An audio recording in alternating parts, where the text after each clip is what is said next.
There are many varieties of ego identification.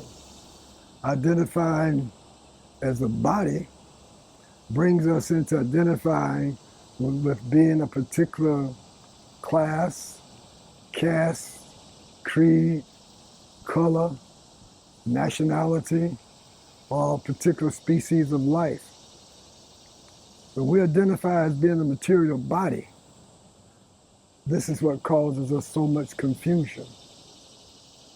But when we see the real self as presence, looking out through the body, like I am not the body looking out, I am looking out through the body as spirit, or what we call presence. Well, we can see presence looking out through this body and recognize presence in other bodies. We can gradually see divine presence looking out through everybody. This is our source. So when we identify as being presence, this automatically brings us over to the spiritual side. As presence, we have no material identification. The presence is free, ever free. As free as now, as free as the sky, as free as the ether. This presence is always here, infinitely free. Ego identification is what brings us down into the temporary material world of birth, disease, old age, and death. There's no death for the soul or presence. But when we identify as being the material body into one of those ego identifications, then we identify with being that which is born, grows, has various kinds of diseases, and eventually death. But the self is present, is the watcher, the knower of all those different degrees of birth, death, old age, and disease.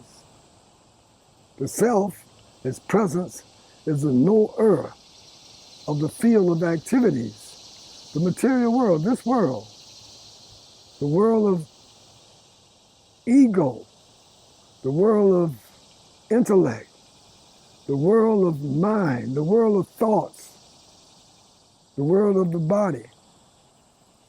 Those are all temporary. We say anything that has birth, disease, old age, and death is temporary. Being temporary, we can say, according to our definition of real and unreal, we can say that this thing is unreal. It does not exist. Anything that comes into being, gives off byproducts, decays, and eventually dissolves back into the elements again, it is temporary. Therefore, it has no real existence. To be real, it should never, never cease to be. The unreal has no endurance.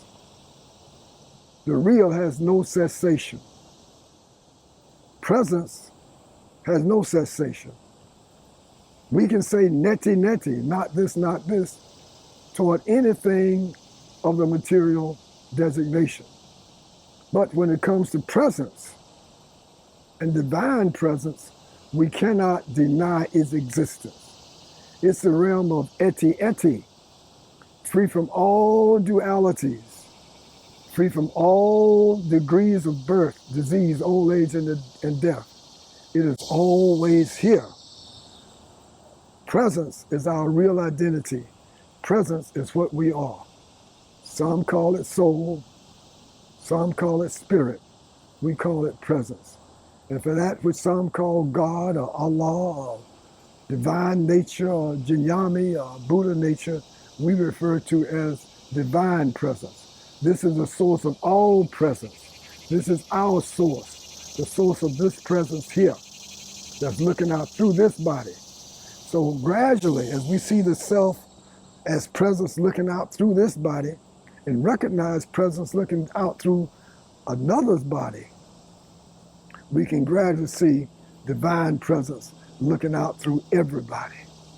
And divine presence more subtle than the sky, the knower of the sky, the knower of silence, the knower of stillness of being, the very knower of the stillness of being.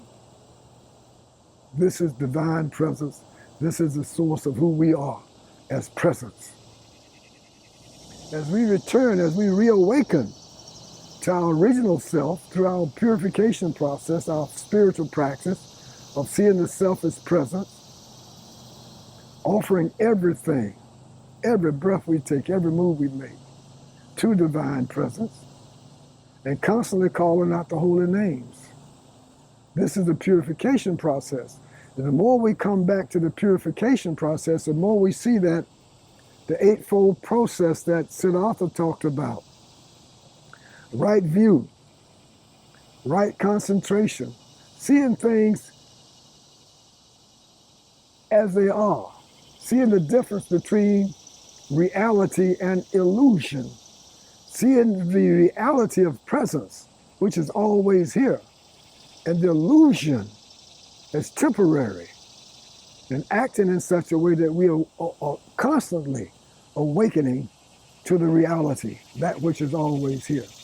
This we call right view, right concentration, concentrating on this which is eternal, presence and divine presence.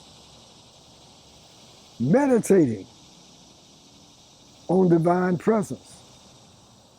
Meditating on the silence. Meditating on your breathing processes.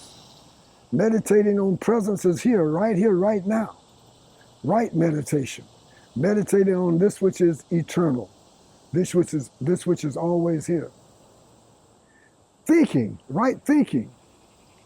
Thinking about that which is edifying, that which is leading us and awakening us to our original position in union with divine presence.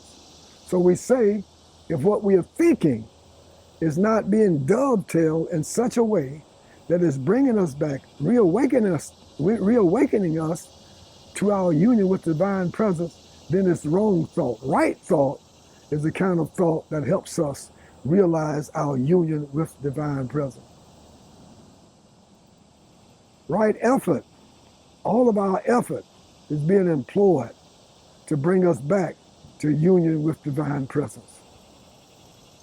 So we say, no matter what our profession is, when we are offering everything that we are doing to divine presence, in glorification of divine presence, this is effort, right effort, and that this effort is helping us to come back to our eternal position of union with divine presence. Right livelihood, earning our way, earning our living in a way that is honorable, a way that is treading lightly upon the earth.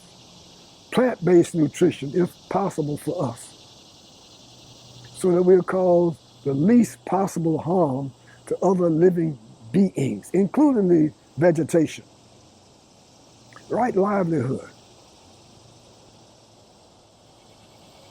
The livelihood that is helping us to realize our union with divine presence, and in so doing, realizing our union, our oneness, our unity with all sentient beings. We see that divine presence is unity itself. Right speech. To speak in such a way that helps us to realize our union with divine presence. To become more and more purified so that our speech is not about trivial, unedifying activities or things. So right speech, speech that is edifying, speech that is helping us to realize our union with divine presence.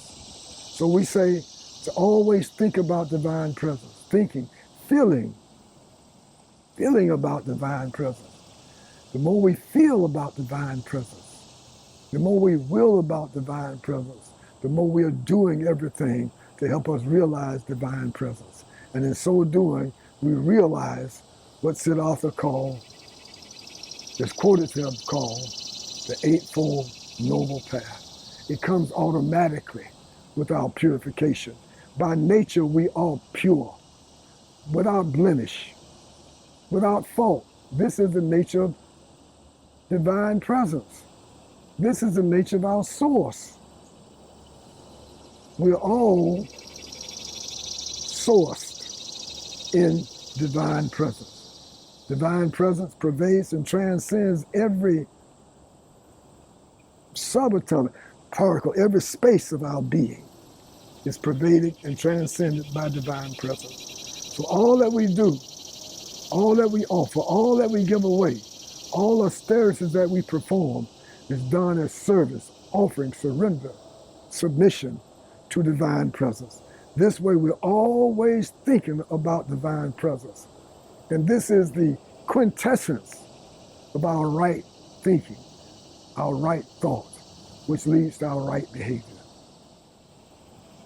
which in turn leads to our union with divine presence. So always thinking about divine presence, concentrating on divine presence is what we call right concentration, right mindfulness, right meditation, right view, right effort, right livelihood, right speech, right behavior, right livelihood. So in this way, coming back to our natural, pure position, all the virtues, all the ethical behavior comes automatically. So we say, for us, there are many ways. This is a way. Some might call it a path. We don't call it a path, because path can imply that we're going somewhere. But we say this is a way to awaken to our original illuminated state of being, our most illuminated state of being, our most enlightened state of being, our union with divine presence.